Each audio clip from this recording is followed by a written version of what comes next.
অবশ্যই ভাবছেন যে আমি গাছেদের পুষ্টির কথা বলে আবার এই নোংরাগুলো নিয়ে কি করছি।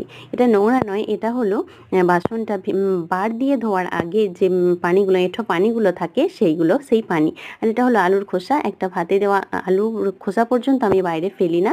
আর বাকি সব আনাজপাতির খোসা তো এই যে দেখতেই পাচ্ছেন, সমস্ত সারাদিনের জমা করে নিয়ে একটা বালতিতে, বড় বালতিতে, আর ছোট হলে বারবার করে দিয়ে আসতে হয়। এটা ছোট, এখন বড়টা এখন নেই, ভেঙে গেছে।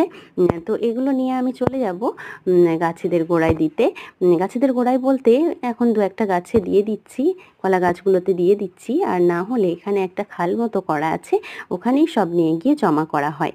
আর ওখানে জমা করার পর ওগুলো পরে পচে গেলে তুলে আবার অন্যান্য গাছেও দেওয়া হয়, সার হিসাবে ওগুলো কাজ হয়। তাই আমি এগুলো নিয়ে চলে এসেছি। আর এভাবে সবাই করলে গাছের অনেক খাদ্য পাওয়া যায়।